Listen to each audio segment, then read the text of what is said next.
함께 말씀 보겠습니다. 사무엘하 6장 8절 말씀입니다. 사무엘하 6장 8절 우리 함께 읽도록 하겠습니다. 사무엘하 6장 8절 함께 읽겠습니다. 시작.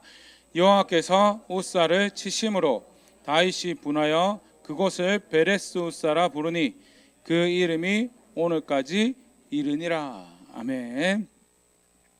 다윗 이야기하면 어떻게 보면 다윗과 골리앗 그 이야기와 더불어서 가장 유명한 이야기 중에 하나가 오늘 우리 함께 읽어본 사무엘하 6장에 기록된 베레스 우사라는 사건이 아닐까 싶은데요. 오늘 사무엘하 6장에 기록되어 있는 베레스 우사 사건 다시 한번 살펴보면서요, 우리가 함께 살아가야 될 신앙에 대해서 함께 생각해 보도록 하겠습니다. 이야기가 이렇게 시작합니다. 사무엘하 6장 1절입니다. 다윗이 이스라엘에서 뽑은 무리 3만 명을 다시 모으고, 사실 그냥 그런 모양이다라고 지나갈 수 있는데요. 딴 것보다도 몇 명이 모였는가, 다윗이 일을 하기 위해서 3만 명, 상당히 큰 숫자죠. 상당히 큰 숫자입니다. 3만 명이라는 사람 보고 2절, 다윗이 일어나 자기와 함께 있는 모든 사람과 더불어 바알레 유다로 가서 거기서 하나님의 궤를 메어오려 하니 그 궤는 그룹들 사이에 자정하신 만군의 여호와의 이름으로 울리는 것이라. 하면서요, 언약궤를 바알레 유다라는 곳에 가서 가지고 오려고 3만 명을 뽑았다라고 그렇게 이야기를 하고요. 그리고 그 궤가 단순히 사실 언약궤라고 표현도 할 수 있지만 다시 한번 더 길게 설명을 하죠. 그 궤는 하나님의 이름으로 일컬어지는, 하나님의 이름으로 하나님께서 거기 계시다라는 것으로 일컬어지는 그 궤다라고 설명을 하면서요, 이 일이 다르게 표현하면 쉽게 말해서 하나님을 모시고 오는, 또는 하나님의 임재를 모시고 오는 다시 그런 그 수고를 아까도 얘기했지만 3만 명을 들여서 하고 있다라는 것. 3만 명이면 사실은 그 전투를 한다고 해도 굉장히 큰 전쟁의 숫자예요. 그거를 3만 명이라는 숫자를 동원한다는 것은 다윗이 얼마나 이 일에 집중하고 있고 헌신되어 있다는 그런 거를 보여주죠. 몇 가지 또 좀 더 보면 바알레 유다라는 곳이 사실은 흔한 지명이 아니죠. 이렇게 보면 뭘 일컬는 거냐면 사무엘상 7장 1절에 기럇여아림 사람들이 와서 여호와의 궤를 옮겨 산에 사는 아비나답의 집에 들여놓고 그의 아들 엘리아사를 거룩하게 구별하여 여호와의 궤를 지키게 하였더니, 이러면서 기럇여아림의 또 다른 이름이 바알레 유다라고 그렇게 이야기합니다.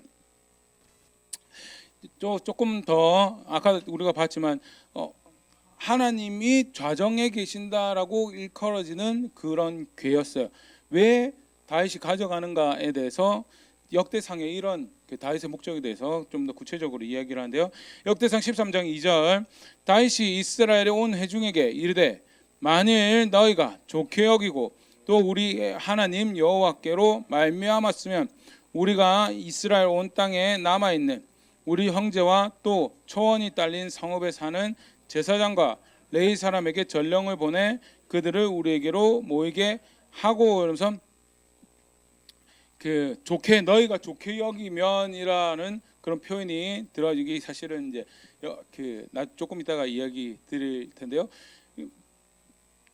분명한 것은 하나님께로 말미암았다라는 것과 너희가 좋게 여기는 그 일이기 때문에 지금 이 일을 하게 되는 거죠. 여기서 너희는 이스라엘 사람들이, 우리가 사실은 볼 테지만 보통 왕국하면 우리는 쉽게 왕이 지 맘대로 할 수 있는 그런 나라를 생각을 하는데, 사실 이스라엘은 나중에 조금 더 왕국으로 존재하는 것이 익숙해지더라도 아직도 구조적으로 뭐가 있냐면 나는 누구 지파 소속이라는 그런 것들, 혈통으로 살아가는 영역이 정해지는 것들이 분명히 존재하고, 그래서 움직일 때도 어떻게 해요? 왕국으로도 움직이지만 지파별로 따로 움직이게 되고, 대표적인 게 사실 다윗하고 솔로몬이 그래도 사실 왕권이 굉장히 강한 왕인데, 그럼에도 불구하고 그 솔로몬의 아들 3대째 가서 어떻게 되나요? 나라가 쪼개지는데도 지파별로 쪼개지죠. 그래서 그런 부분에서 여기서 우리가 좋다라는 이 표현이 다윗이 동의를 얻는, 유다도 어떻게 보면 유다는 좀 그래도 그 다윗을 좀 따르는 분위기지만 그 외에 그 에브라임을 중심으로 해서 북쪽에 이스라엘, 우리가 지난 시간에 살펴봤지만 내전이 있었던 그런 정황이고요. 기억이 나시나요? 사울 이후에 내전이 있었던 정황이고, 그런 측면에서 다윗이 북이스라엘의 동의도 얻고 백성들 동의도 얻어서, 그리고 하나님의 동의 가운데서 움직이는 그런 이이고, 그 다음에 3절 보면요, 우리 하나님의 궤를 우리에게로 옮겨오자. 사울 때에는 우리가 궤 앞에서 묻지 아니하였느니라 하멘. 직접적으로 이야기하죠. 왜 궤를 가지고 와요? 예, 묻기 위해서요. 근데 조금 더 생각해 보면 우리가 그냥 바울이죠. 다윗이 묻는다라고 치면 그냥 개인적인 그런 걸 생각할 수 있는데, 다윗이 지금 누구죠? 다윗의 직책이 뭐죠? 왕이죠. 왕이면 소위 말하면, 우리 왕이면 어떤 존재인가요? 그렇죠. 권력자죠. 권력자도 어떤 권력자예요? 그렇죠. 최종 권력자예요. 그렇다면 모든 거는 왕이 마음대로죠. 왕이 마음대로인데 다윗은 그 왕의 자리에 있으면서 뭐 하고 싶다고 해요? 하나님께 물어야 된다는 게, 그러니까 단순히 묻는다가 그게 아니고, 왕인데 하나님 묻겠다는 이야기는 왕 마음대로 하겠다는 이야기가 아니면 누구 뜻대로 하겠다는 거예요? 예, 다윗이 내가 비록 하나님께서 왕으로 세우셨지만 내 마음대로 하지 않고 하나님 뜻대로 내 일을 행하고 싶고, 그리고 더더군다나 그래서 궤를 어디로 가지고 오냐면 예루살렘으로 가지고 오려고 그런 목적이었다라는 것. 그래서 어떻게 보면 이 나라의 왕은, 이 나라의 진정한 통치자는 누구라는 것을 고백하는 그런 행동이었어요. 하나님이시다라는 것을 고백하려는 그 이벤트가 뭐냐면, 오늘 우리가 사무엘하 6장에 살펴보는 베레소사라는 그 사건이었다라는 것. 사실 이 정도면 어때요? 정성도 들어갔어요. 3만 명이라는 사람을 모집을 했죠. 이제 각자 무슨 일 했는지 뒤에 좀 살펴볼 텐데, 3만 명이라는 사람도 데려오고 지파들의 동의도 구하고, 우리가 생각해 보시겠지만 사실은 우리가 앞에서 공부를 했지만 언약궤를 가지고 오고 싶고 하나님께 묻고 싶으면 사실 뭘 가지고 오면 돼요? 성막 자체를 움직이면 돼요. 맞죠? 성막 자체를 움직이면 되는데, 성막 자체가 예루살렘으로 가져오는 것이 뭐 성경에 딱히 기록은 되어 있지 않지만 정황상 봤을 때 여의치 않은 것 같아요. 그런데 다윗은 뭐 하고 싶냐면 하나님을 모셔오고 싶고, 그런 상황이기 때문에 뭐라고 하냐면 각 지파들에게 동의를 구하죠. 너희가 좋게 여기면, 그게 그래서 역대상 13장에 2절에 보면 너희가 좋게 여기면 내가 그 일을 행하길 원한다라고 의견을 구하고, 그리고 정황상 봤을 때는 지파의 장로들이나 리더들이 동의를, 다윗의 의도에 대해서, 다윗이 행하고 있는 일에 대해서, 물론 성막이 지금 자체가 예루살렘으로 갈 순번이나 뭐 그런 차례는 아니면 또 법령에 따라서 아닌 것 같긴 해요. 그럼에도 불구하고 언약궤를 그리로 옮겨가는 것에 대해서는 동의를 한 그런 분위기고, 그게 이제 이 목적의 타당성도 있고 정성도 있는 그런 이벤트가 우리가 살펴보는 베레소사의 사건이었다라는 것. 계속 보겠습니다. 사무엘하 6장 3절입니다. 그들이 하나님의 궤를 새 수레에 싣고 산에 있는 아비나답의 집에서 나오는데, 아비나답의 아들 우사 아요가 그 새 수레를 모니라 하면서, 아비나답의 집에서 이제 이 수레에 궤를 실어서 가지고 나옵니다. 가지고 나오는데 방법이 뭐죠? 예, 수레를 준비했. 그냥 수레요? 새 수레. 사실은 그 수레하면 저 죄송합니다. 영화를 봐서 그런지 모르지만 그렇게 고급스러운 수레가 생각지 않는데, 계속 그래서 중요해. 3만 명이 동원되어서 하는 일이에요. 3만 명이 동원돼서 뭘 만들어요? 수레를 만들고, 그리고 3만 명이 동원돼서 그 행렬이 예루살렘으로 가는 행렬이에요. 그러니까 이제 제가 생각하는 그런 얄궂은 그 나무꾼들이 타고 다니는 그런 수레가 아니라 굉장히 사실 있어 보이는 그런 수레였고, 그리고 나름 그 수레의 그 운반자가 아비나답의 집에서 쭉 그 그죠? 궤를 옆에서 모시던 그런 사람들이었다라는 것.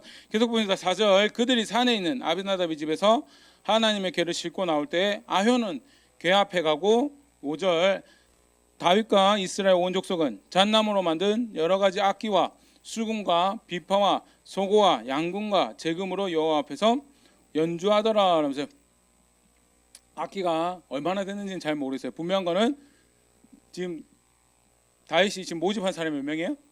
3만 명이에요. 혹시 만 명이 부르는 합창단 곡을 혹시 들어보신 적 있으신가요? 그 한번 유튜브 한번 찾아보시고 만명 그 도전해가지고 10,000명짜리가 부르는 게 있어요. 그러면 10,000명짜리면 엄청납니다. 사람이 소리를 내는 게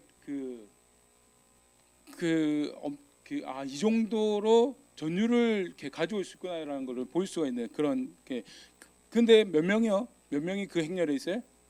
뭐 3만 명 가는데 5명 보고 악기 하나씩 들고 너네가 우리가 들릴 수 있도록 소리 내라 그렇게 하지는 않았으죠. 새로 최소 수천 명이 소리를 내고 함께 굉장히 사실 행렬이 크고 웅장하고 장대하고 다른 나름대로는 엄청난 정성이 들어가 있는, 그러나 우리가 다 아는 것처럼 새 수레에 실었다더라라는 것이 성경에서 표현하는 거고요. 이 이제 사건입니다. 사무엘 6절, 그들이 나곤의 타작마당에 이르러서는 소들이 뛰므로 우사가 손을 들어 하나님의 궤를 붙들었더니, 문제적인 모습이 등장을 하죠.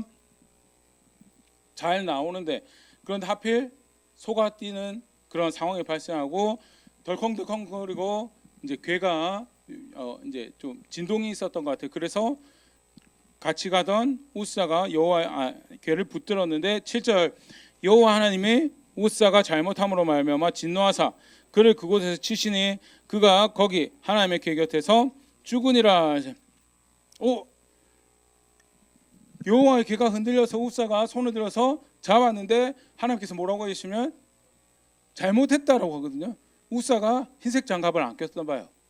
흰색 장갑을 끼고 해야지, 맞죠? 우리나라도 보면 정성껏 하고 뭐 한다면 어떻게 해요? 그 맨손으로 하면 안 되고 장갑이 손을 가리고 이렇게 들어야지. 그게 좀 정성스러운 거 아닌가요? 그렇게 배웠습니다. 장갑을 끼고 그렇게 흰색 장갑을 안 껴서 잘못했다고 지금 그래서 죽임 당한 그런 상황이 아니에요. 그럼 뭐가 잘못한 거예요? 그렇죠? 그걸 그렇게 자기가 손을 댈 수 있다는 그 자체가 틀린 거예요. 그리고 하나님이 그거를 너 틀렸다라고 티를 내시고 치는 사건이 뭐였냐면 그게 베레스 우사라는 사건입니다. 8절, 그래서 우리 아까 읽었던 요절 말씀인데, 여호와께서 우사를 치심으로 다윗이 분하여 그곳을 베레스 우사라 부르니 그 이름이 오늘까지 이르니라. 사실은 한편으로는 다윗이 여기서 왜 분하지라는 생각이 들 수 있지만, 우리가 그래서 앞에 조금 시간을 살펴봤는데 3만 명의 자기가 가용할 수 있는 사람들을 데리고 나와서 수레도 만들고 악기도 악대도 준비하고, 그래서 그 일을 한 다윗이 어때요? 지금 마음도 들어가고 정성도 목적도 괜한 게 아니에요. 내 하나님 나를 왕으로 세우셨는데 그 왕의 일을 하나님 앞에서 하겠다라는 거. 그래서 그 사울처럼 하나님이 세우셨다고 하지만 실제로 하나님한테 나아가는 언약궤는 저 뒷방에 놔두는 그런 그게 아니라, 내가 있는 그곳에, 내가 통치하는 이 나라의 중심에서 그 언약궤가 그곳에 나와 함께고 거기서 하나님이 통치를 펼쳐나가는, 나를 통해서 하나님이 통치를 펼쳐나가는 그런 것을 기대한, 상당히 훌륭하지 않나요? 목적이 그런 이상과 목적을 가지고, 그리고 거기에 걸맞는 자기 나름대로 정성을 들인다고 했는데 그게 뭐 어떻게 됐어요? 하나님이 그거 틀렸다라고 화가 날 수 있는 그런 상황이고, 또 한편으로는 좌절이 되는 그런 상황이죠. 그게 베레스사고요. 그래서 그 궤가 어떻게 되냐면 9절입니다. 사무엘하 6장 9절. 다윗이 그날에 여호와를 두려워하여 이르되 여호와의 개가 어찌 내게 오리요 하고, 다시 보면 8절에는 분노했다라고 하고 9절에서는 두려워했다로, 두 가지 다 다윗의 그 감정 상태를 이해할 수 있는 표현이죠. 정성을 다했는데 그게 쉽게 말해서 블락이 됐어요. 난 이렇게 하고 그게 하나님한테 받아들여질까 했는데 그게 불락이 됐기 때문에 화도 나고, 한편으로는 그렇게 정성을 다하고 그렇게 손과 목적을 한다고 했는데도 어떻게 돼요? 틀렸다고 되면 그거는 틀린 거예요. 그래서 두려워하는 그런 자리에 있었다라는 것. 그리고 궤를 가지고 엄두를 내지 못하죠. 그래서 10절. 다윗이 여호와의 궤를 옮겨 다윗성 자기에게로 메어 가기를 즐겨하지 아니하고 가드 사람 오베데돔의 집으로 메어 간지라. 이제 오베데돔이라는 사람이 등장을 하고 그 오베데돔의 집에 갖다 줍니다. 그런데 이 신기한 일이 11절.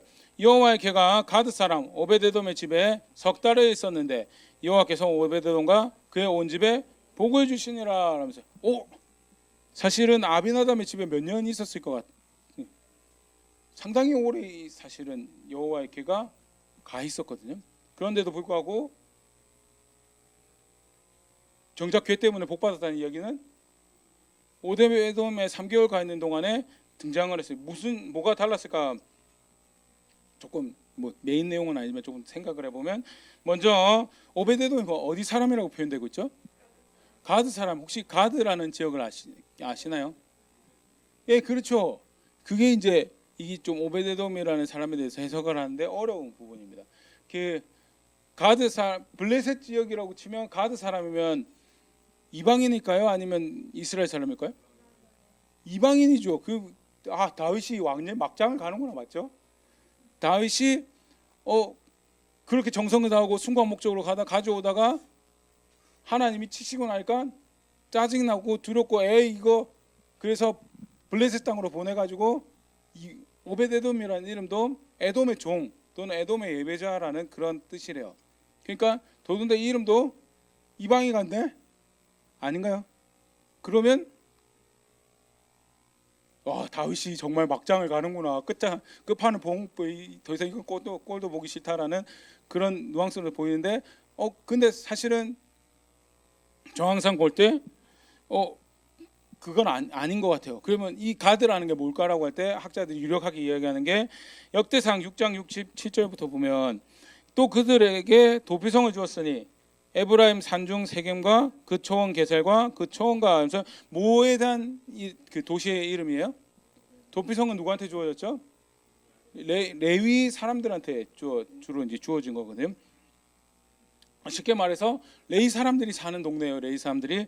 그 중에 세겜과 게셀과 그 다음에 계속 보겠습니다. 68절에 용만과 그 초원과 베호론과 그 초원과, 69절 아얄론과 그 초원과 가드림몬과 그 초원이며 하면서 가드림몬이라는 도시가 나오는데, 가드림몬이 두 단어가 합성이 된 거예요. 그래서 가드라는 단어와 림몬이라는 단어가 합성이 된 그런 단어고, 그렇게 봤을 때 줄여서 가드림몬 사람을 지칭할 때 가드 사람이라고 충분히 지칭할 수 있는 그런 부분에서 블레셋 땅에 살고 있던 사람에게 언약궤를 홀라당 넘긴 게 아니라 적어도 이스라엘 문중에 도피성으로 주어진 그 자리에 갖다 주었다라고 학자들이 이야기를 하고요.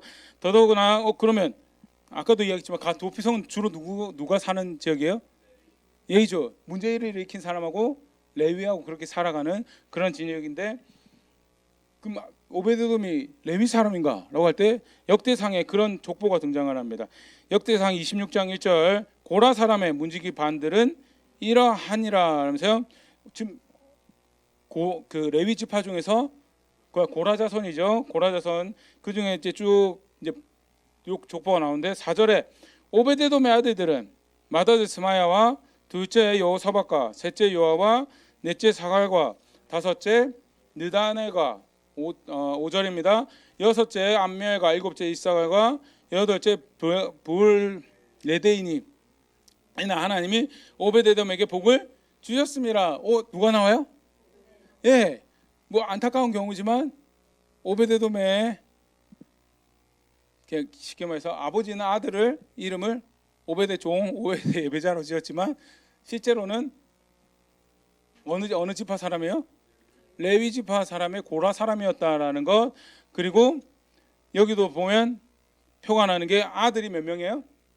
아들이 8명이고 그 8명이 다 성전 봉사에 대해서 임무를 받고 실제로 사용되었고 그게 하나님이 복을 준 근거 때 이야기다라면서 8절에 이는 다 오베데돔의 자손이라 그들과 그들의 아들들과 그들의 형제들은 뭐라고 이야기하면 다 능력이 있어 그 직무를 잘하는 자이니 오베데돔에게서 난 자가 62명이며 이러면서 이 족보가 기록될 때까지 오베데돔에게 난 자식들이 총 62명이고 그 중에 직접 난 아들이 8명이고 아마 그 손주와 손자 이렇게 내려가지 않을까 싶고요. 그러면서 성경은 뭐라고 이야기하냐면 그 형제들은 다 능력이 있고 직무를 잘하는 자니라 라면서요. 상당히 소위 말하는 오베데돔이 받은 축복이 뭔가라고 이야기할 때 그 자식들이 능력이 있고 직무를 잘하는 자들이 아니었던가라고 볼 수 있다라고 이야기를 하게 되고 그 아비나답의 집하고 오베데돔의 집은 왜 이렇게 차이가 나는 걸까? 근데 정황상 볼 때 우사가 괴가 튀었을 때 바로 습관적으로 손이 나간 거는 사실 조금 생각해 볼 수 있는 부분이죠. 물론 언약궤가 수십 년간 그의 집에 있었다고 하더라도 왕이 수레를 사용한다라고 했을 때 수레에 앉는 그런 선택을 할 수 있는 사람이고 수레가 튀었을 때 손으로 짚었다라는 것은 평상시 그가 그 언약궤를 대할 때 자세라든지 그리고 그 언약궤를 그 집안에서 어떻게 다뤄왔는지를 한번 생각해 볼 수 있는 부분이 아닌가 생각되죠. 그에 비하면 오베데돔은 3개월 동안 궤를 집에다 가져놓았지만 그것이 그 다음에 물론 다윗도 정치는 차린 것도 있지만 거기서 운반을 이렇게 하는데 기여했던 오베데돔에게도 그런 자세나 그 자세들이 자녀들에게 그렇게 가르친 것이 아닐까 추정해 볼 수 있고요. 사실 오베데돔의 집 이야기가 이렇게 등장을 한 거는 누구에 대해서 가장 1차적 문맥적인 의미에서는 누구한테 지금 이야기를 하는 건가요? 그렇죠. 다윗에게 실제로 네가 생각했던 그 일이 궤를 통해서 발생한 하나님이 살아계시고 그 하나님이 그를 존중하는 자들에게 자신도 그들을 존중하는 것을 나타내는 것이 확실하다는 것을 보여준 그런 사건이죠. 그래서 오베데돔의 집이 등장을 하고요. 이 이야기가 다윗의 귀에도 들어갑니다. 사무엘하 6장 12절 어떤 사람이 다윗에게 아뢰되 이르되 여호와께서 하나님의 궤로 말미암아 오베데돔의 집과 그의 모든 소유에 복을 주셨다 한지라 다윗이 가서 하나님의 궤를 기쁨으로 메고 오베데돔의 집에서 다윗성으로 올라갈세. 다윗이 오베데돔의 집이 복을 받았다는 이야기를 듣고 다시금 어떻게 해요? 용기를 내죠. 그래서 다윗성으로 가져가기를 다시 이제 그 프로젝트를 진행을 합니다. 몇 명이 모였는지는 이야기는 하진 않았어요. 그럼에도 불구하고 앞에 전황을 봤을 때 충분히 많은 인원을 모아서 정성을 들여서 하긴 해요. 그런데 이번에는 좀 다릅니다. 사무엘하 6장 13절 여호와의 궤를 맨 사람이 6걸음을 가매 다윗이 소와 살찐 송아지로 제사를 드리고 어떻게 운반을 하냐면 여호와의 궤를 메고 움직였다라고 그죠. 이게 사실은 왕이 아무리 수레를 마련할 수 있어도 언약궤는 어떻게 움직여야 된다고 가르쳤나요? 하나님께서 제사장이 짊어지고 움직이는 게 언약궤고 그래서 그 방법으로 가요. 그리고 나서 뭐라고 표현하냐면 6걸음 가면 살찐 소와 송아지로 제사를 드리고 사실 이거에 대해서 이건 좀 분분하긴 하지만 문자 그대로 읽으면 6걸음 가서 또 동물 잡고 6걸음 가서 또 동물 잡고 하는 것은 무엇을 의미하나요? 성결하게 하는 거죠. 핏불 이렇게 가장 간단한 예로는 정결하게 하는 거예요. 자격이 없고 실제로는 하나님한테서 가장 먼 사람들이 누구예요? 사람이죠. 그런데 하나님께서 은혜로 베푸셨고 그래서 그 하나님을 받아들이려는 그 예식들을 다윗이 그렇게 언약궤를 매면서 그렇게 지내오고요. 왜 다윗이 이렇게 이야기하냐면 이렇게 하면 역대상 15절에 그 이유가 설명되어 있습니다. 역대상 15장 13절인데 같이 한번 읽어볼까요? 시작. 전에는 너희가 매지 아니하였으므로 우리 하나님 여호와께서 우리를 찢으셨으니 이는 우리가 규례대로 그에게 고하지 아니하였음이라 하니. 다윗이 배웠어요. 전에 문제가 뭐였어요? 규례대로 하지 않았다. 목적이 나빴던 게 아니에요. 정성이 부족했던 것도 아니에요. 그래도 하나님 앞에 받아들여질 수 없는 게 왜요? 예, 규례대로. 왜냐하면 하나님은 그런 분이세요. 하나님은 원래 그런 분이시고, 그래서 하나님 앞에서는 뭐만 소용이 있나요? 하나님 규례대로 하는 것만 의미를 가져요. 그게 아니면 아무리 정성을 다해도 그게 뭐예요? 예, 의미를 가지지 못해요. 그냥 그 정성에 의해서 누구는 감동을 받아요? 사람들은 감동을 받을 수 있어요. 우와, 3만 명이 모일 때 3만 명이 10,000명만 노래를 불러도 엄청난데 3만 명이 그렇게 찬양하면서 움직였으면 정말 엄청나겠죠. 그러면 어떻게 누가 감동받아요? 그걸 지켜보고 있는 운영자들이나 그걸 지켜보고 있는 행사 진행위원들이나 거기에 참여하고 있는 사람들은 감동받을지 모르는데 누군 정작 감동을 안 받아요? 하나님 왜 감동을 안 받아요? 규례대로 하지 않아서요. 다르게 표현하면 우리는 정성을 다했다, 우리는 숭고한 목적을 위해서 우리의 모든 것을 드렸습니다라고 하는데 정작 누구를 무시하냐면 하나님 무시하는 행동이 뭐였냐면 다시 앞서서 규례를 무시하면서 정성과 이런 목적으로 우리가 이렇게 합니다라면서 우기면서 자기가 감동받고 자기 사람들이 감동받을 수 있는 선택을 하는 거라면, 이제는 배웠죠. 우리가 규례를 구하지 않았기 때문에 그가 받으시지 않으셨다라는 것. 그래서 그렇게 움직이고 괴가 무사히 한 걸음씩 한 걸음씩 이동을 합니다. 한 번 보면 사실은 수레 타고 가는 것보다 속도도 더디고, 맞죠? 여러 가지 진행으로도 어려울 수도 있어요. 그래도 뭐요? 그게 규례이기 때문에 그렇게 하고요. 하나 흥미로운 거 한 장면 더 보면 사무엘하 6장 14절입니다.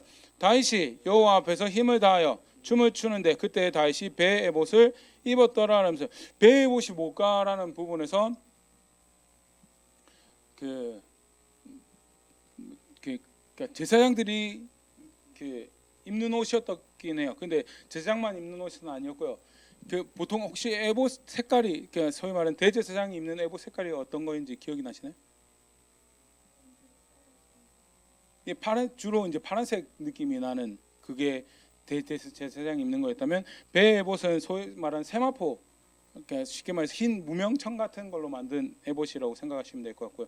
그것은 무엇을 의미하냐고 할 때 사무엘상 2장 18절에 비슷한 장면이 등장하는데, 사무엘은 어렸을 때 세마포 에봇을 입고 여호와 앞에서 섬겼더라 하면서, 사무엘이 입은 것이 사무엘이 사실 어떤 자세를 가지고 하나님을 섬겼는가를 드러내는 거고, 세마포 옷을 입었다는 것은 순결한 그런 자세와 더불어서 순결하기 때문에 마음이 나눠지지 않는, 그래서 충성과 헌신을 나타내는 그런 표현으로 받아들이고, 다윗이 베옷을 입었다라는 그런 표현도 다윗의 다른 거 생각지 않은 그 헌신과 그 순결함을 나타내는 것으로 그렇게 봅니다. 그래서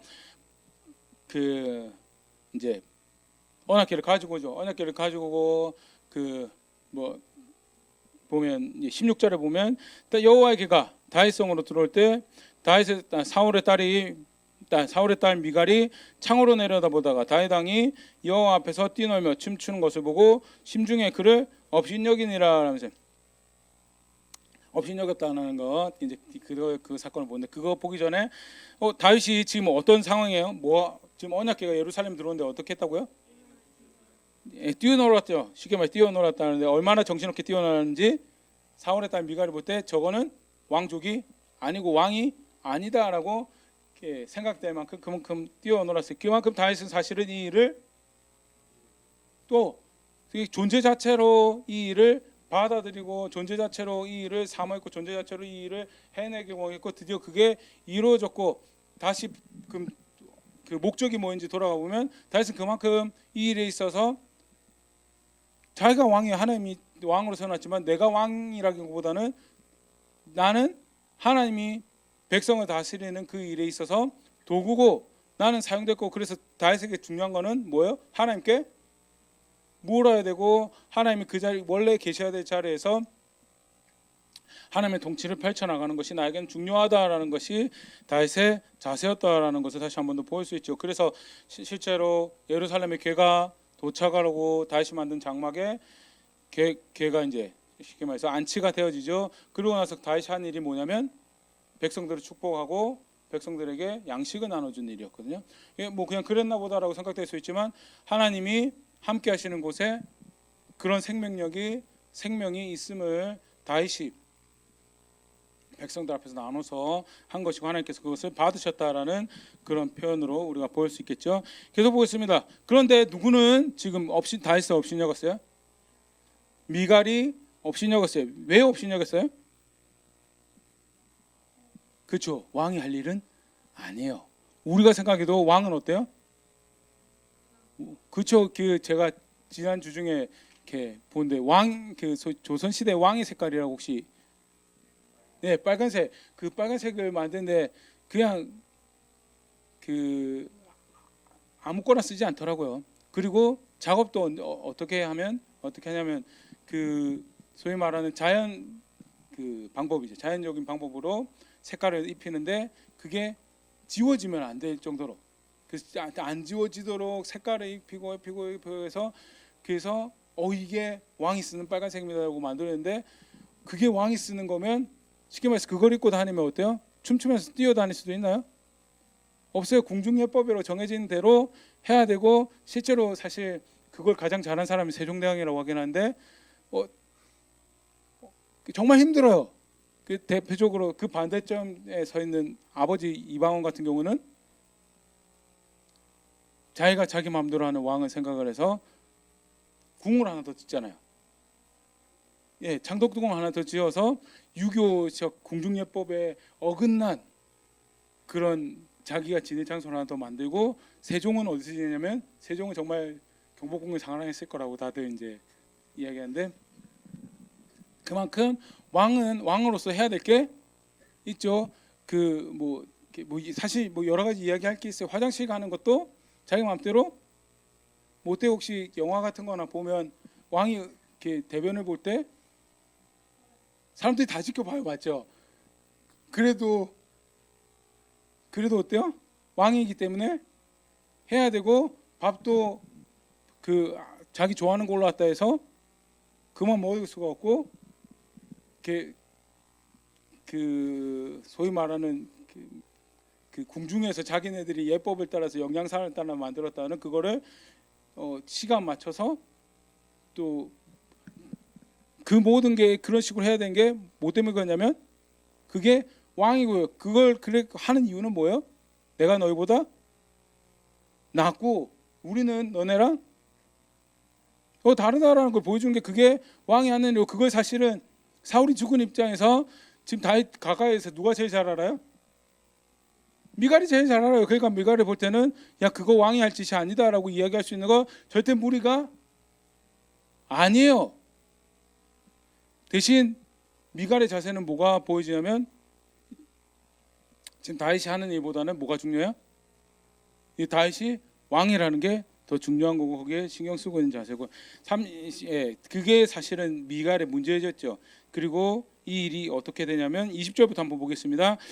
다윗이 자기의 가족에게 축복하러 돌아오매 사울의 딸 미갈이 나와서 다윗을 맞으며 이르되 이스라엘 왕 오늘 어떻게 영화로우신지 방탕한 자가 염치 없이 자기의 몸을 드러내는 것처럼 오늘 그의 신복의 계집종 눈앞에서 몸을 드러내었도사 하니 보면 미갈이 안 만나지 않아요. 다윗을 그래도 만나러 나왔다는 이야기는 나름 이렇게 궁중의 모습을 이렇게 상상해 볼 수 있는 그런 모습이죠. 그걸 나면서 그래도 할 말은 해요. 왕족이 쉽게 말해 네가 오늘 한 짓은 왕족이 할 일이 아니었다라고. 다윗이 뭐라고 이야기하냐면 21절 다윗이 미갈에게 이르되 이는 여호와 앞에서 한 것이니 그가 너의 아버지와 그의 온 집을 버리시고 나를 택하사 나를 여호와의 백성 이스라엘의 주권자로 삼으셨으니 내가 여호와 앞에서 뛰놀리라 하면서 내가 한 것은 누구 앞에서 한 거예요? 여호와 앞에서. 다윗은 지금 뭐가 더 중요해요? 자기가 왕이라는 것이 중요하지 아니 물론 왕이란 것도 고려가 되죠. 그러니까 하나님이 나를 왕으로 선택했다는 것도 존재하지만 그래도 뭐가 더 우선이에요?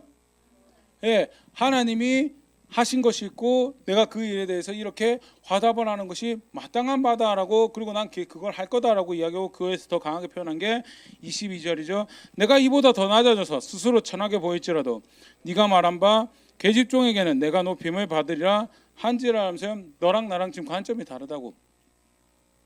나는 하나님 앞에서는 더 천한 것도 할 수 있고 그럼에도 불구하고 그게 하나님 앞에서 높임 받을 거다라는 것을 이렇게 이야기하고, 하나님께서 이 일을 어떻게 간섭하시냐면 6장 23절입니다. 그러므로 사울의 딸 미갈이 죽는 날까지 그에게 자식이 없으니라 하면서 하나님께서 다윗을 받으셨다라는, 다윗의 고백을 받으셨다라는 것을 이런 식으로 표현을 하고 있고요. 베레스보사 사건이 이렇게 마무리되어집니다.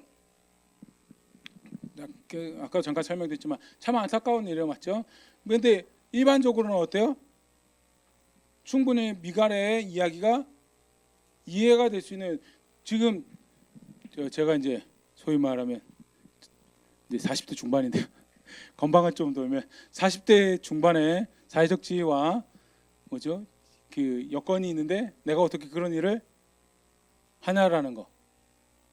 우리가 사실 많은 일을 그렇게 할 수 있는데 다윗은 40대 중반에, 지금 아직 40이 아니죠. 30 얼마 정도 됐을 걸로 여겨지는데 그 30대에 내가 그래도 왕인데 하면서 할 수 있는 그런 모습이, 분명히 본인이 왕인 걸 인지를 하고 있어요. 그럼에도 불구하고 그것보다 더 우선이 뭐예요? 하나님이 나를 왕 삼으셨고 그래서 하나님이 주권자고 하나님이 높임 받으셔야 되고 하나님이 마땅히 그 자리로 오는데 일에 있어서 내가 이렇게 수고하고 기여할 수 있었던 사실 자체가 내가 환영하고 받아들여야 될 일이다라는 것이 다윗의 고백이고요. 그것이 다윗이 오늘 이야기에서 어떤 자세로 이 일을 지금 하고 있는가, 어떤 자세로 수고를 또 그 자신의 목적을 성취하는 그 일을 하고 있는가 다시 보일 수 있는 거고, 하나님께서 그것을 기뻐하셨다는 것을 확인을 할 수가 있죠. 예, 간단하게 베레스보사 사건 확인했는데요. 사실 내용은 너무 잘 알고 있고 가르치는 바도 분명합니다. 딱 중요한 주제가 하나 있죠. 뭐예요? 하나님은 규례대로 하는 것만 받으신다라는 거. 그게 하나님, 아까도 잠깐 이야기 드렸지만 정성을 드릴 수 있어요, 맞죠? 정성을 드리는데 정성은 어디에 드려야지 그게 맞는 정성을 쓰고 마음을 쓰는 헌신이 될 수 있나요? 규례대로 행할 때야지 그게 그 정성이란 것이 의미를 가지지. 규례대로 하지 않으면 정성이 의미가 있나요, 없나요? 없어요. 곰곰이 생각해보면 진짜 악한 거거든요. 규례대로 하지 않으면서 정성을 들였다고 하면 결국 사실 그 규례대로 하지 않는 무수한 정성은 누구의 만족을 위해서 드려지는 건가요? 자기 만족이고 사람들의 만족을 위해서 드려지는 거고, 정작 받으셔야 되는 분은 뭘 받기 원하시는데요? 규례대로 하는 걸 받기 원하시는데 그걸 하지 않으면서도 우리는 이렇게 정성을 들였습니다라고 하면서 자기도 속이고 하나님도 속이고 다른 사람도 속이고 하나님도 그렇게 하면 속을 수 않을까 하면서 사실은 굉장히 악한 교만한 그런 선택이고요. 처절하게 거기에 대해서 하나님께서 더더군다나 이제 다윗의 나라의 시작이죠. 다윗의 나라의 다윗 성의 그 중심에 하나님께서 입성을 하시면서 나는 뭘 받기 원하냐면 규례대로 하는 것을 받기 원한다고 다윗에게 가르치시는 그런 모습이 사실 오늘 이 본문을 통해서 우리가 다시 한 번 더 생각해 봐야 되는 부분입니다. 다윗이 시를 썼습니다. 시편에서 동일하게 다윗이 뭐가 하나님하고 함께하는 건지 아느냐라고, 뭐가 하나님하고 함께하는 건지 아느냐라고 시편에서 이렇게 사실 우리가 조심스럽게 추측해 볼 수 있는 것은 이 오늘 사건을 경험한 다윗이 고백한 게 아닌가라고 여겨질 만큼 동일한 이해를 보여주는 것이 있는데요. 시편 24편 3절입니다. 여호와의 산에 오를 자가 누구며 그의 거룩한 곳에 설 자가 누구인가 하면서 다윗이 썼다라고 하는 측면에서 여호와의 산이 어딜까요? 여호와의 산이 어딜까요? 시내산? 시온산? 어딜까요? 그렇죠. 장소가 아니에요. 중요한 거는 여호와의 산이라고 불려지는 하나님이 계시는 곳이에요. 그러니까 자기가 예루살렘에 있다고 해서 예루살렘이 여호와의 산이라고 그 후대에는 이야기를 할 수 있겠죠. 왜냐하면 거기에 이제 성전도 들어서고 하면서 감히 그런 평에 지칭할 수 있겠지만 사실은 예루살렘에 언약궤를 가지고 오면서 다윗이 아까 우리가 봤던 것처럼 뭐 해요?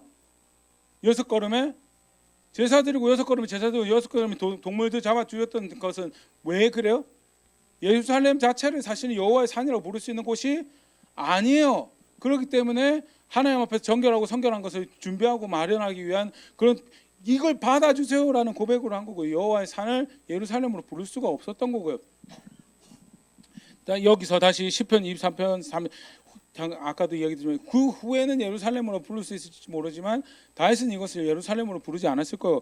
그러면 그때 여호와의 산은 뭔가요? 하나님 계신 곳이 보통 이제 우리는 조금 다르잖아요. 근데 그 당시에 신화에 보면 특히 고대 근동의 신화에 보면 그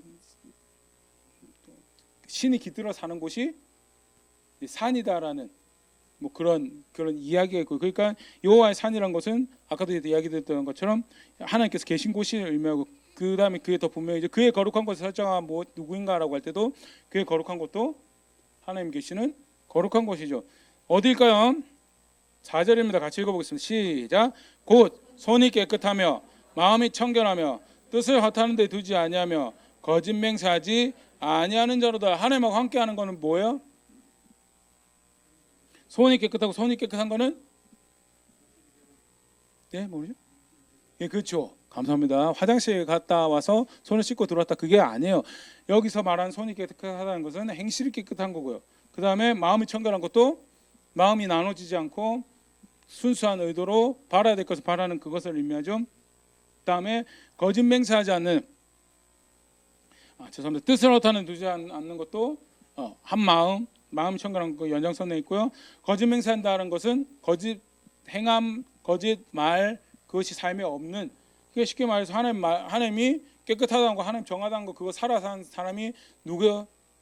그 사람이 바로 하나님하고 함께하는 사람이다라는 거. 하나 더 같이 읽어보겠습니다. 시편 15편 1절입니다. 같이 읽어볼게요. 15편 1절부터 5절까지인데요. 같이 한번 읽어볼게요. 시작. 1절부터 시작. 여호와여, 주의 장막에 머물 자 누구오며 주의 성산에 사는 자 누구니까? 마찬가지죠. 주의 장막에 머무를 자, 주의 성산에 또 자기가 장막 쳐놓고 그게 주의 장막이라고 일컫는, 다윗은 임시로 그렇게 했지만 자기가 만들어 놓은 장막이 하나님 장막이다라고 이야기할 수 없는 게 다윗의 장막이었어요. 주의 성산도 마찬가지고, 결국 뭘 이야기했냐? 하나님하고 함께하는 사람에 대해서 이야기를 하는 거고요. 하나님하고 함께하는 사람은 누군가라고 할 때, 하나님과 함께하는 사람은 하나님, 우리가 쉽게 익숙한 표현으로 이야기하면 뭐예요? 하나님 찾는 사람이 하나님하고 함께하죠. 아닌가요? 맞죠? 하나님 찾는 사람이 하나님하고 함께해요. 그럼 하나님 찾는 게 뭘까요?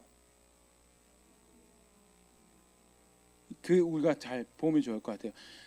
다윗이 하나님 찾는 게 뭐냐라고 쉽게 말해 다르게 표현해요. 하나님하고 함께 사람이 누굽니까?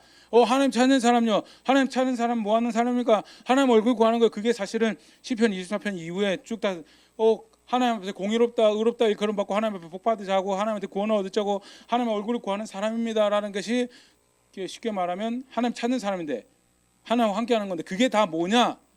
4절에 이야기하죠. 손이 깨끗하고 마음이 청결한 거. 시편 15편은 사실은 한 시편 전체를 사실 거기에 대해서 이야기하는데, 2절부터 같이 한번 읽어보겠습니다. 시작. 정직하게 가며 공의를 실천하며 그의 마음에 진실을 말하며, 3절. 그의 혀로 남을 허물하지 아니하고 그의 이웃에게 악을 행하지 아니하며 그의 이웃을 비방하지 아니하며, 4절. 그의 눈은 망령된 죄를 말시하며 여호와를 두려워하는 자들을 존대하며 그의 마음에 서원한 것은 해로울지라도 변하지 아니하며, 5절.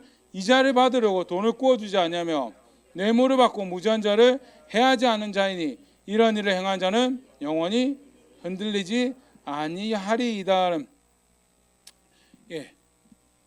혹시 아시는 게 들어갔나요? 기도 하나님 찾는 게 뭐냐라고 할 때 다윗은 그것이 기도입니다라고 하지 않았어요.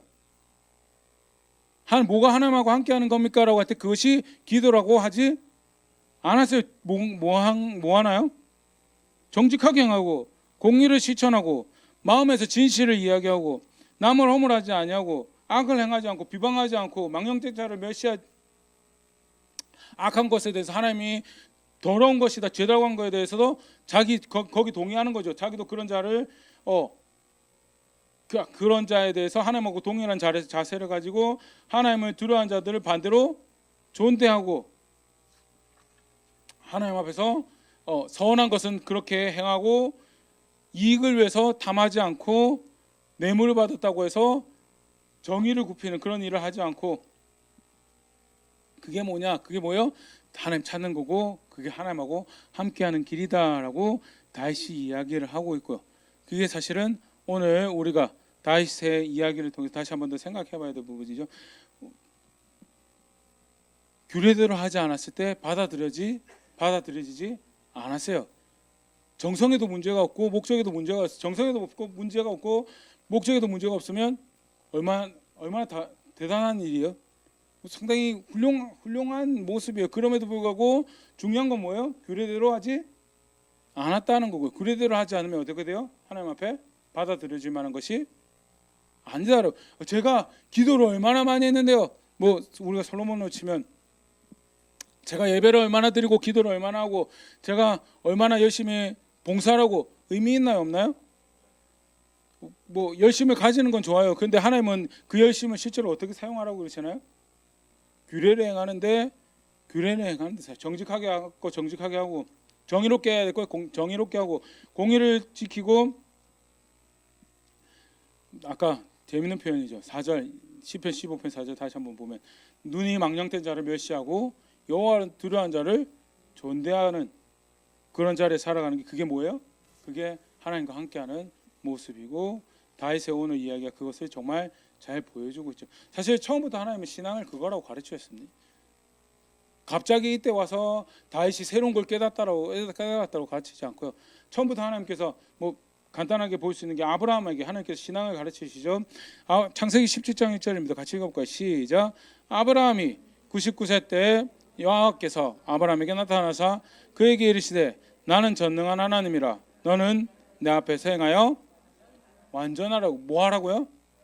왕 앞에서 완전하라고 했는데 그 완전한 실제로 완전할 수 있는 자세 삶을 살아가는 방식이 뭐냐면 내 앞에서 한 것. 하나님 앞에서 이게 소위 말하는 그 코람데오라는 표현인데 하나님 앞에서 행하려면 뭘 할 수밖에 없나요? 왜? 하나님 앞에서 쉽게 말해서 하나님 앞에 행한다는 거는 좀 이렇게 유치한 이야기일 수도 있는데 학교 가면 수학 선생님이 가끔 이렇게 문제집에 문제를 칠판에 써놓고 이제 시키잖아요, 맞죠? 즐거운 시간인가요? 별로 안 즐거워요. 선생님 앞에서 풀이 과정 다 해가지고 어떻게 푸는 걸 다 봐야 돼. 그러니까 내 앞에서 근데 그거를 이렇게 성공적으로 마치는 방법은 뭐예요? 선생님이 원하는 방식으로 풀어가지고 선생님이 원하는 답을 도출해내면 뭐가 돼요? 무사히 넘어가는 거야. 아니면 혼나죠. 넌 내가 이야기한 거를 못 알아들었구나라고. 그러면서 왜 질문도 안 하고 뒤에서 숨어가지고 딴짓하고 있었냐라는 이야기를 듣게 되죠. 쉽게 말해서 하나님 앞에서 행한다는 게 마찬가지예요. 하나님 앞에서 내가 행한다는 건 누가 원하는 대로 하는 거예요? 과정도 하나님께서 원하시는 대로 하고 그래서 무슨 답을 도출해요? 하나님께서 원하는 답을 도출하고 그래서 그 결말에는 뭐요?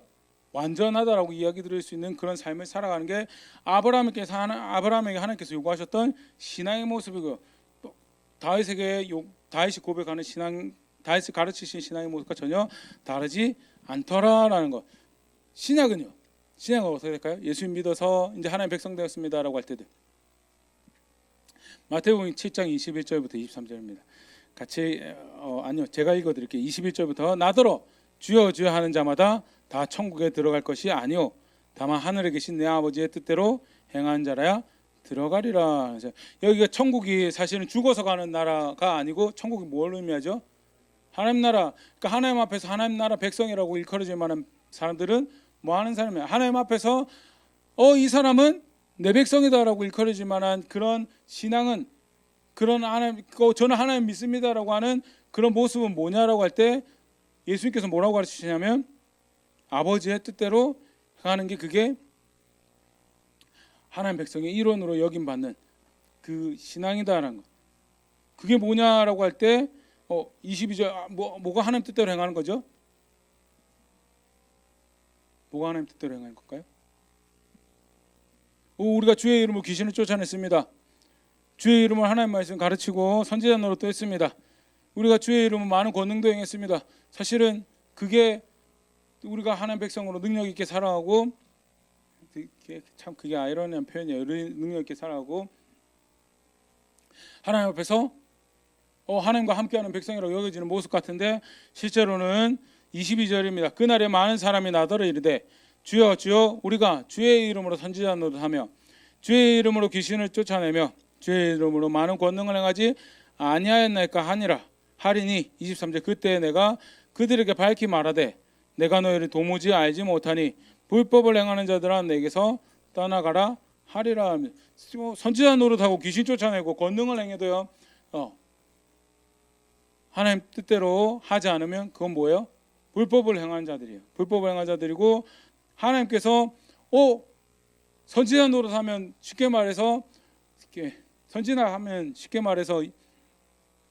예언의 은사를 받아가지고 뭔가 하나님 말씀이라고 이야기하는 사람들을 선지자라고 이야기하지. 쉽게 표현하면 더 복잡하게 좀 이야기할 수 있지만, 쉽게 표현하면 은사를 가지고 하나님 말씀이라고 하는 사람들을 뭐예요?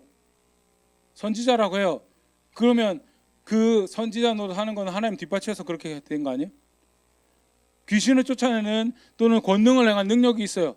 그러면 그거는 하나님 뒷받침해서, 쉽게 말해서 하나님이 그 사람 도와줘서 내 백성인데라고 우린 그런 사인으로 받아들일 수 있습니다라고 그렇게 이야기하지 않나요?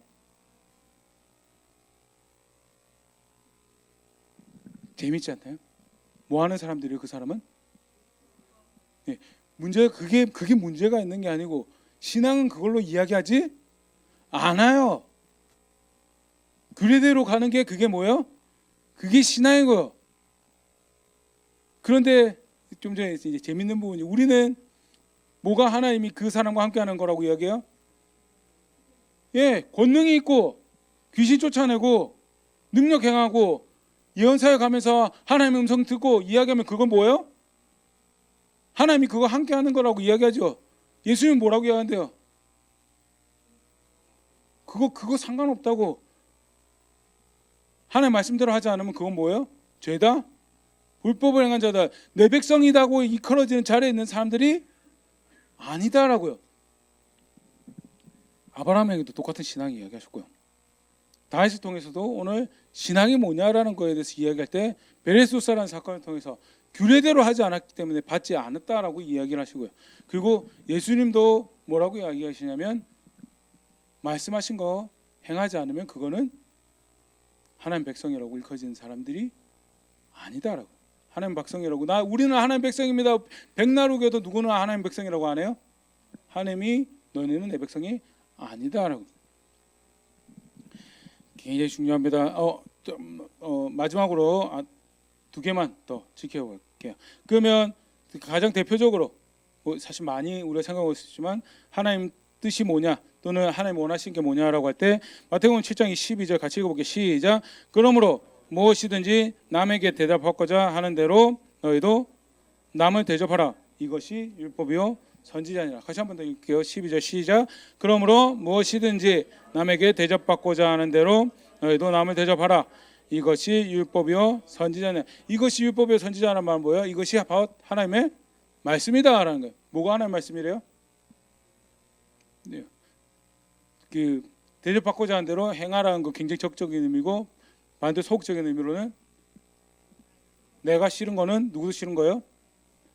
내가 싫기 때문에 다른 사람에도 움직여서,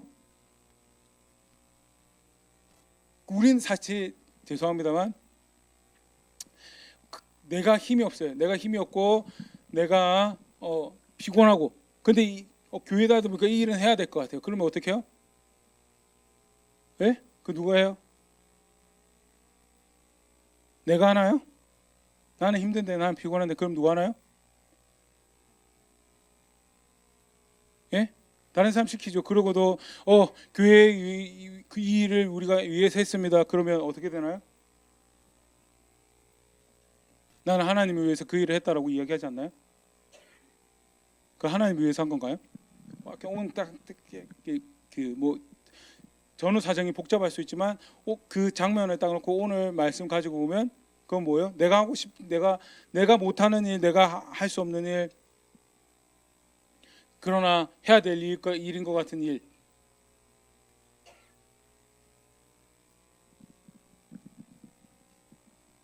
그러면 쉽게 말해서 다른 사람의 손이라도 움직여가지고 내가 해야 되겠다라는, 뭐 사실 모르겠어요. 청유형으로, 그러니까 저도 그 이제 배워가는 단계지만, 사역이라고 할 때, 우리가 교회를 섬기는 일을 한다고 할 때 성경에서 보면 많은 경우에 다 뭐 하라고 하냐면 자원해서 하는 거죠. 근데 가끔은 어떻게 해요? 자원하는 건지 내가 자원 당하는 건지 모르는 일들이에요. 자원 당하는지 모르는 일들에 대해서 사실 생각해 볼 만한 일의 모습이고요.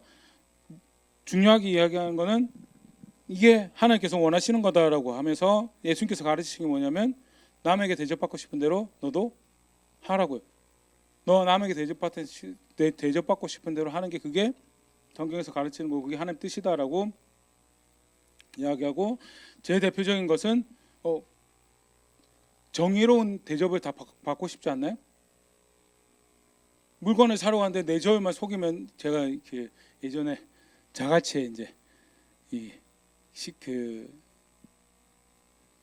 그 장을 보러 갔는데 첫 번째, 두 번째 주까지는 괜찮은데 세 번째 주에 첫 번째, 두 번째 주를 이제 갔으니까 이제 대충은 가격이나 이런 게 아는데 갑자기 가격이 확 비싸지더라고요.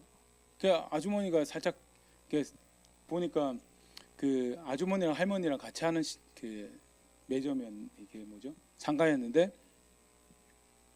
그 아주머니 갈 때는 그 정직하게 했던 것 같고, 그 할머니가 파니까 갑자기 가격이 올라간 거예요. 그래가지고 그거를 이제 첫 주에 가서 만났으면 몰랐을 텐데 3주째에 다 가가지고 그 일을 딱 겪고 나니까 어때요?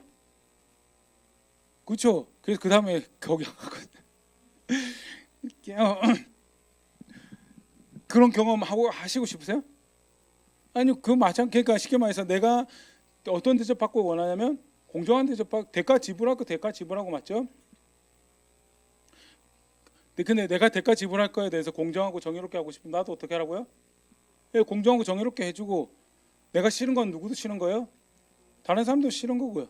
그게 가장 원초적인 하나님 뜻이고, 네가 관계 가운데 살아가는 모습이고, 굉장히 흥미롭죠. 계속 뭐 사실 여러 가지 생각해 보면 참 생각해 볼 게 많은데, 오늘 여기서 마무리하려고 그러는데, 뭐가 하나님 뜻이냐? 대접받고 싶은 대로 대접하라라는 거, 그게 하나님 뜻이고요. 마지막입니다. 같이 읽어보겠습니다. 시작. 마태복음 7장 13절 시작. 좁은 문으로 들어가라. 멸망으로 인도하는 문은 크고 그 길이 넓어 그리로 들어가는 자가 많고. 14절. 생명으로 인도하는 문은 좁고 길이 협착하여 찾는 자가 적음이라 하면서, 사실 오늘 본문 관련해서 규례대로 따르는 것만 하나님께서 받아주시는 거잖아요, 맞죠? 규례대로 하나님 원하시는 대로 해야지, 하나님 뜻하시는 거, 하나님 가르치시는 대로 해야지 받아들여지는 거라고 할 때, 사실은 그 다음에 도착할 수밖에 없는 꼴은, 그 다음에 도착할 수밖에 없는 말씀은 이 말씀이 아닐까 생각돼요. 그래서 그 문과 그 길을 따른 사람들은 어떻다고요? 많지 않아요.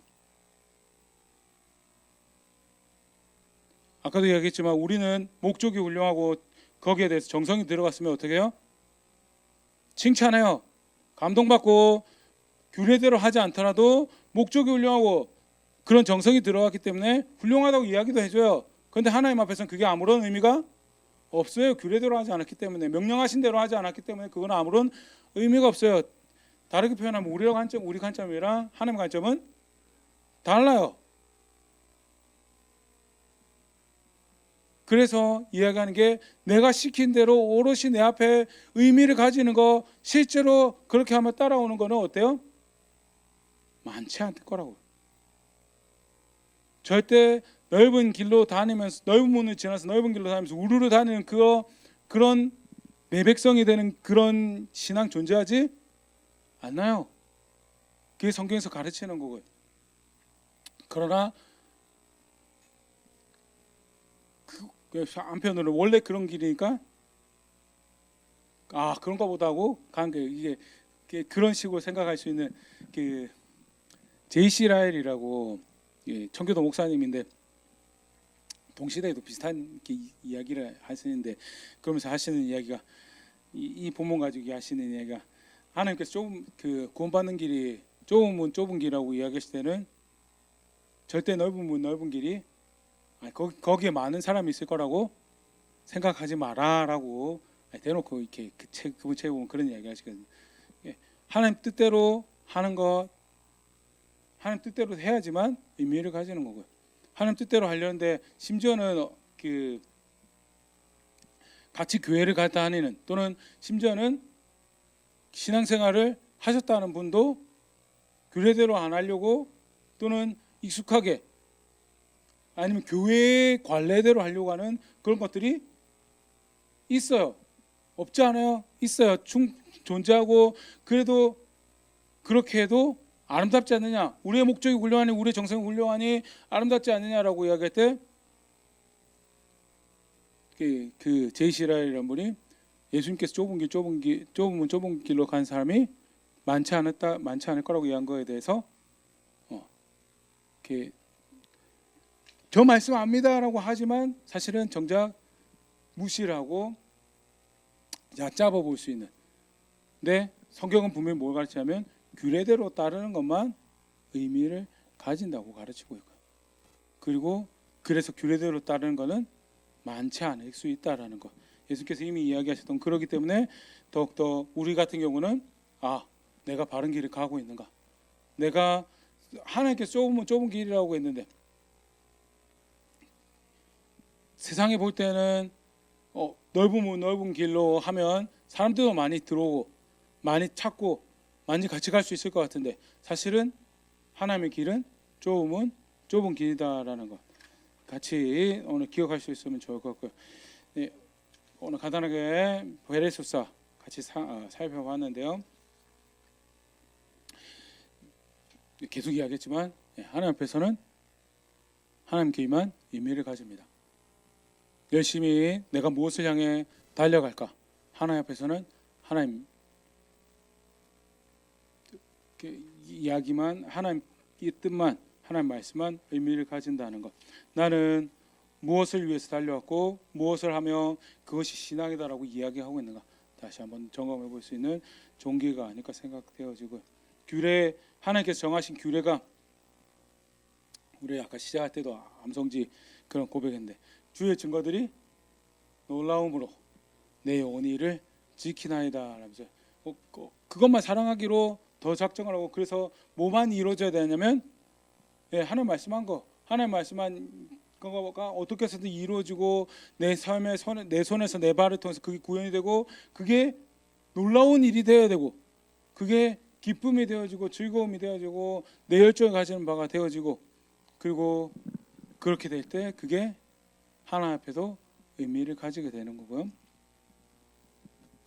아까 우리가 봤던 말씀으로는 그게 내 백성이다라고 일컬어지는 삶의 모습이다라는 거.